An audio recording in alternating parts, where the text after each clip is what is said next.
Awesome. Cool. Well, first I thought it might be good to clarify for folks. I know that Ben & Jerry's, sold to Unilever a while back, but obviously you're still very active in what's going on. How would you kind of describe your role in the company at this point?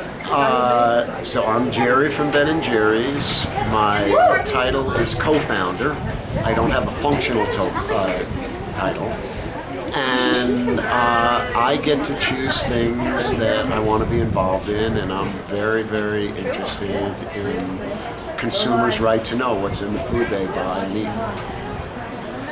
eat. So is there any kind of limitations to what you have the freedom to do there, or do you kind of get to just chip in where you feel like chipping in? And I think I have pretty much freedom to do what I want. I think I'm not supposed to say bad things about the parent company, but I'm allowed to tell the truth. So as long as I'm telling the truth, I'm in good shape. Nice.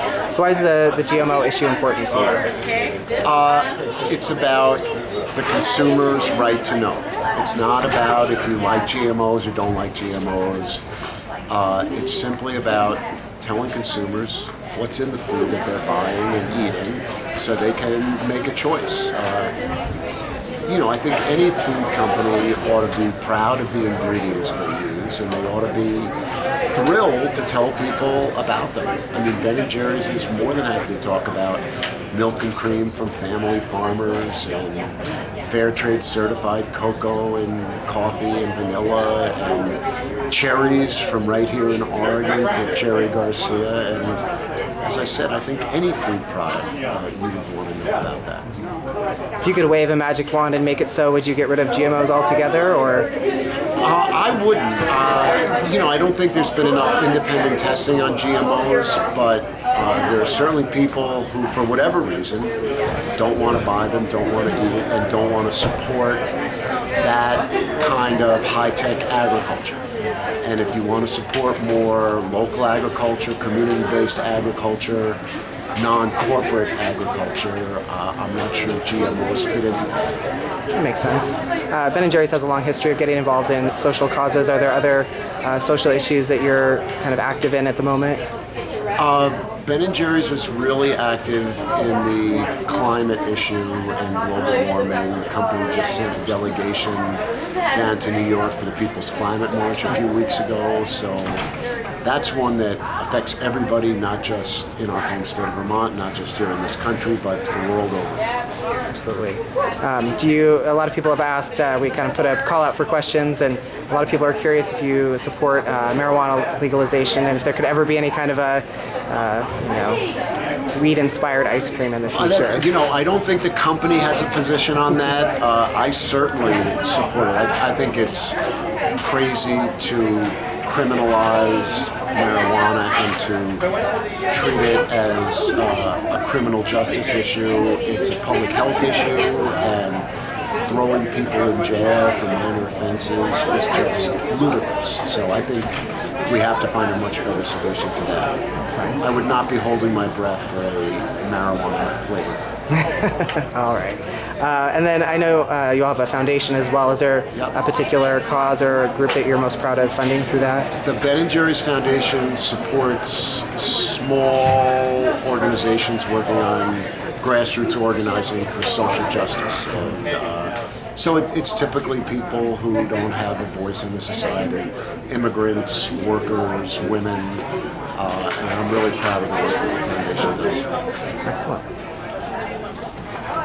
And then a lot of people were curious too about the fact that even though the company was sold to kind of a large corporation, you still kind of maintained that sense of social responsibility. Is there kind of a key to making that happen? And what are your thoughts on other companies like Annie's and things that have recently sold to larger companies? When Ben & Jerry's first got sold, we were really concerned about being able to maintain the mission. And it's been probably 14 years now. We've had ups and downs over that time. I think we're in a really good place, but it's something that you need to struggle to do, whether you're owned by somebody else or not. Just the idea of having a social mission that's central to your venture is not something that comes that easily. The idea of integrating social and environmental concerns into your day-to-day business is very powerful, but you have to put more thought to it. It's not like just thinking about price and quality and time of delivery. You're thinking much more about your impacts as well.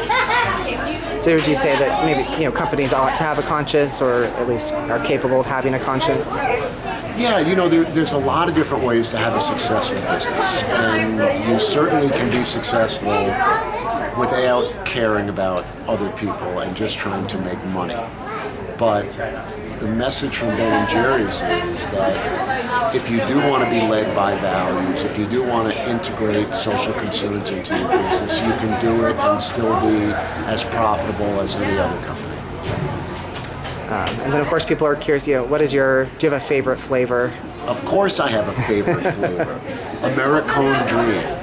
Vanilla ice cream with a caramel swirl, fudge-covered pieces of waffle cones. Nice. Seems very classic. It is. It's associated with Stephen Colbert. It's Stephen Colbert's Americone Dream. Excellent. And then, are there any flavors that you've ever tried to propose that just haven't stuck, or that maybe haven't been quite the success they were in your mind? There are scores and scores of flavors which are now in what we call the flavor graveyard. They have not kept with us, and they are among the dearly departed flavors. And you can visit the Ben & Jerry's Flavor Graveyard either on our website, or if you come to the Ben & Jerry's factory in Waterbury, Vermont, there is an on-site flavor graveyard, and you can come pay your respects. Nice. Do you have a favorite among those in the graveyard?